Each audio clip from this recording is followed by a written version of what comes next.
My name is Nadia Rahman, and this is the story of the day my life changed forever. On the morning of March 5, 2018, I was a devout Muslim woman, certain of my faith and the path I was walking. By that evening, everything I had believed was shattered. For years, I lived a life of complete devotion to Islam.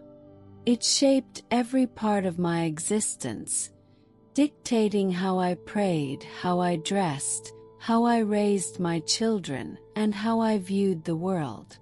I never questioned it. I never doubted it. I believed with all my heart that I was on the path to truth, and that my obedience to Allah would one day grant me eternal paradise. That belief was tested in a way I never expected.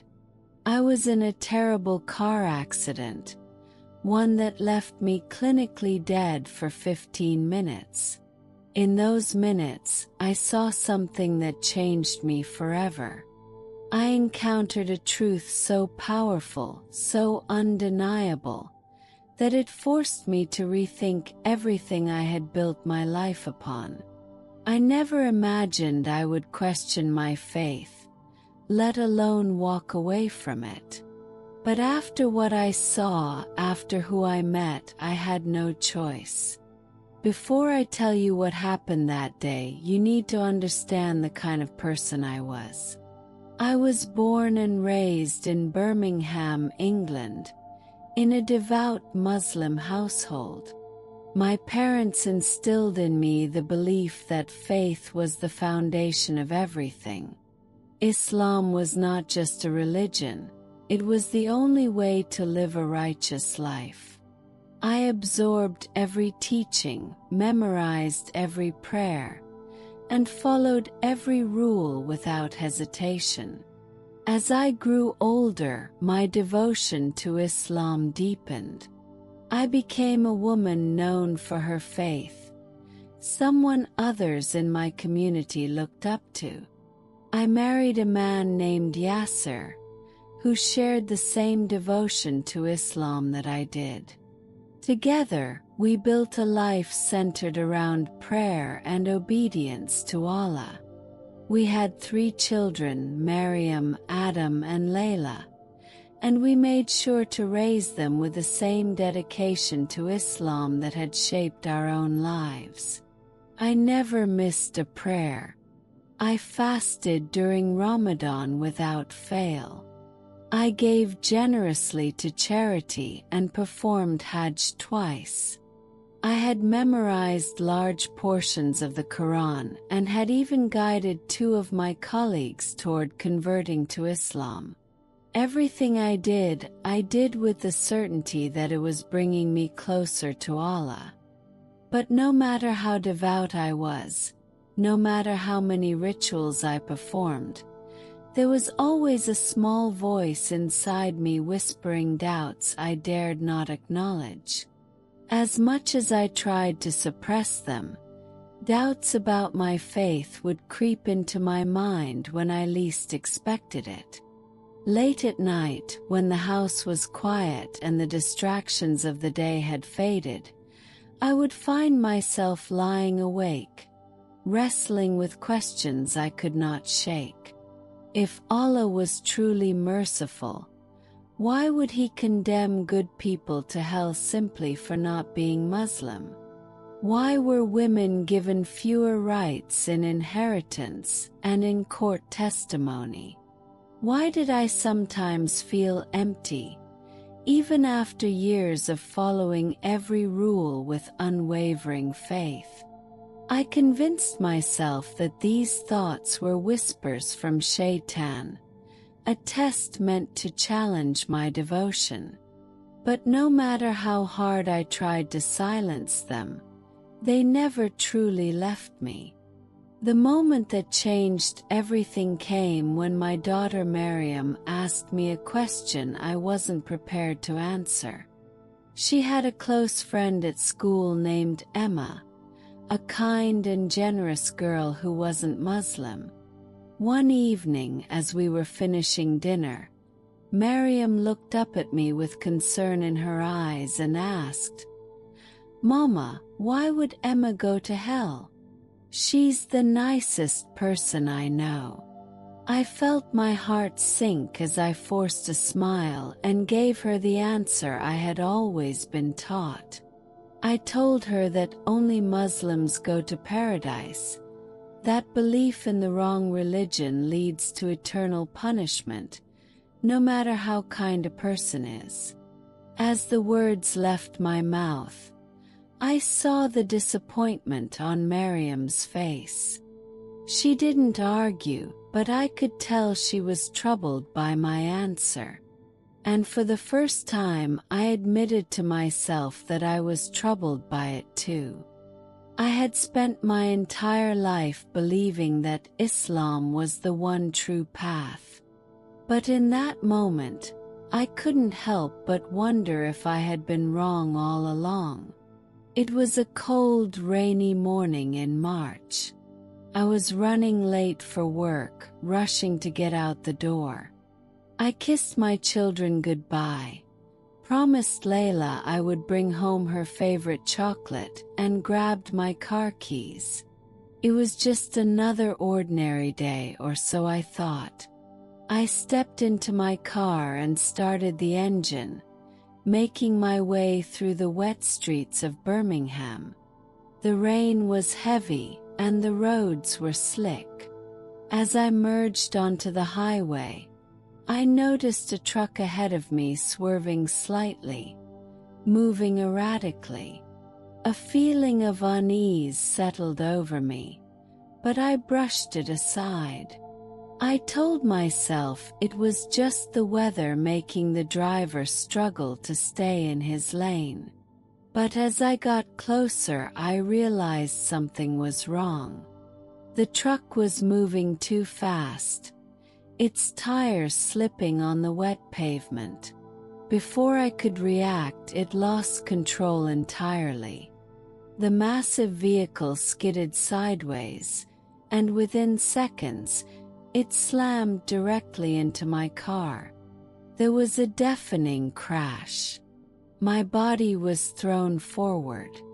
My head smashed against the steering wheel, and a sharp pain shot through my chest as my ribs cracked from the impact. The world around me blurred. The sound of screeching metal and shattering glass filled my ears. My vision darkened, and the pain became unbearable. Then everything went black. When I opened my eyes, I wasn't inside my body anymore. I was floating above the accident scene, looking down at the wreckage below. I saw my car, crumpled beyond recognition, surrounded by shattered glass and twisted metal. And then I saw something that sent a chill through me. I saw my own body lying lifeless inside the wreckage. Blood covered my face, and I wasn't moving. I should have felt fear, panic, anything, but instead I felt a strange peace. The pain was gone. The fear was gone. I was simply there, watching everything unfold.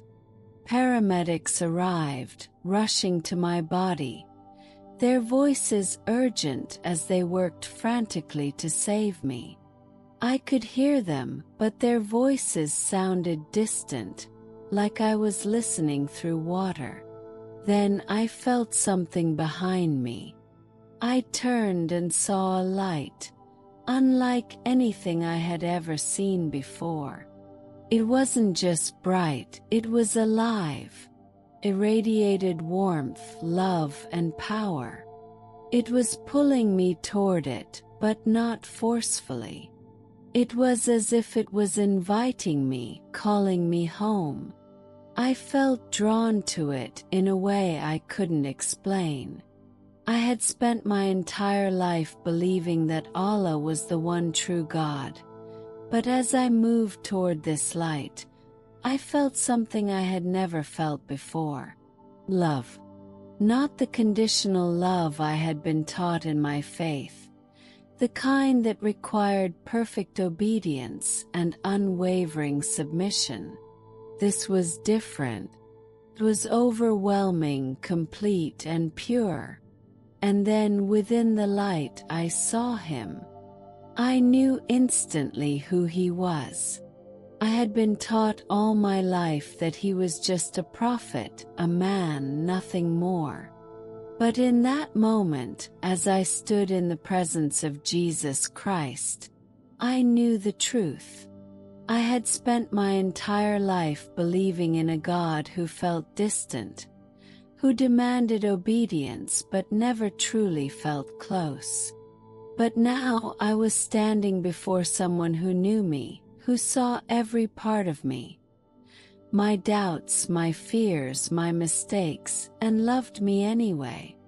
I fell to my knees, overcome with emotion as he spoke to me. As I knelt before him, I felt everything I had ever believed slipping away. I had spent my life reciting prayers, memorizing the Quran, and following every rule I had been taught, believing that righteousness was something to be earned. But standing before Jesus, I understood that I had never truly known God at all. Jesus didn't speak with words in the way we do, but I understood everything he was showing me. In an instant, my entire life played before me, not in judgment, but in truth. I saw every prayer, every fast, every moment I had spent trying to be the perfect Muslim. I saw how I had convinced myself that I was on the right path, that I was earning my way to paradise. But then I saw something else. I saw how my devotion had been rooted in fear, not love. I saw the nights I had spent wondering if I had done enough, if my prayers had been performed correctly, if I had made one mistake that would cost me eternity.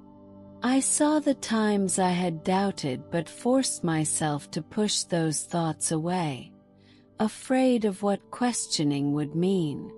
And then I saw him on the cross. It wasn't just a vision, it was real. I watched as Jesus suffered, his body beaten, his hands and feet nailed to the wood. I had been taught that this never happened, that Jesus had never died this way, that it was a deception. But as I stood there, watching the pain in his eyes, I knew the truth. He had done this for me. It wasn't just a historical event. It wasn't a story. It was the moment that changed everything, the moment that made it possible for me to be standing there now. I had spent my life trying to reach God through my own works, but Jesus had already bridged the gap. He had already paid the price. Tears streamed down my face as I realized the weight of it all. All my life, I had been striving for something that had already been freely given. I didn't have to be good enough. I didn't have to earn my way into God's love. It had been there all along, waiting for me to accept it. Jesus extended his hand toward me, and in that moment I felt something inside me break. The walls I had built, the lies I had believed, the fear that had kept me trapped, it all fell away. I reached out, and the moment my hand touched his, I felt an overwhelming rush of love and peace. I never wanted to leave that place. But then, suddenly I felt myself being pulled away. I gasped for air as my body jerked violently. My chest ached, my head throbbed, and my vision was blurred. The voices of the paramedics were louder now, urgent and filled with relief. I could hear them saying, "She's back. We got her back." I was alive, but I wasn't the same. I lay in that hospital bed for days, barely speaking, barely able to process what had happened. My husband Yasser sat beside me, holding my hand, telling me how lucky I was to have survived. My children visited me, their eyes wide with worry. But I wasn't thinking about the accident. I wasn't thinking about the pain. I was thinking about Jesus. I didn't know how to explain it to them. How could I tell my husband, my family, my community that everything I had believed was wrong? That I had met Jesus, that I had seen him, that he was the Son of God? How could I tell them that I could no longer be the woman I was before? I didn't have the answers. But I knew one thing. I could never deny what I had seen. When I finally told Yasser what had happened, his reaction was exactly what I feared. He stared at me as if I had lost my mind. He told me I was confused, that my brain had played tricks on me, that my injuries had made me hallucinate. But I knew the truth. I had never seen anything so clearly in my life. At first, he tried to reason with me, tried to convince me to forget what I had seen. But when he realized I wasn't going to change my mind, his demeanor shifted. The warmth in his eyes turned cold. "You can't say these things," he warned. "Do you know what will happen if people hear you talking like this?" I knew exactly what would happen. In my community, leaving Islam was not an option. People who converted to Christianity were shunned at best, and in some cases far worse. I was terrified, but I couldn't go back. I spent the next several months secretly reading the Bible, desperate to understand more about the Jesus I had met. Every verse spoke to me in a way the Quran never had. Every word felt alive. I read about how Jesus had said, "I am the way, the truth, and the life. No one comes to the Father except through me." I had heard this verse before, but I had never believed it. Now I knew it was true. I read about his love, his sacrifice, his forgiveness. And for the first time in my life I felt truly free. But freedom came at a cost. When Yasser realized I was serious about my faith in Jesus, he gave me an ultimatum. I could either renounce my belief in Christ and continue as a Muslim, or I could leave. I knew what I had to do. Leaving wasn't easy. I lost my marriage, my home, my friends, and the only life I had ever known. My own parents begged me to reconsider, telling me I was bringing shame upon our family. But despite the pain, I felt peace. I had lost everything, but I had gained something greater. I was no longer bound by fear. No longer trying to earn my way to God. No longer unsure if I had done enough. I was His. Today I share my story because I know there are others like me. Others who are questioning, who are afraid, who feel trapped in a faith that doesn't bring them peace. I want them to know that there is another way, that there is truth beyond what they have been taught. That truth is Jesus Christ. If you are struggling with doubt, if you feel like something is missing, I urge you to seek the truth. Don't ignore that voice inside you, the one asking questions you're afraid to answer. God is not waiting for you to be perfect. He is waiting for you to come to Him. Jesus said, "Come to me, all who are weary and burdened, and I will give you rest." That rest is real. That peace is real. Found it, and so can you. If this story has touched your heart, please share it with someone who needs to hear it. Like this video, subscribe to the channel, and turn on notifications so you don't miss more stories like this. Thank you for listening. May God bless you on your journey.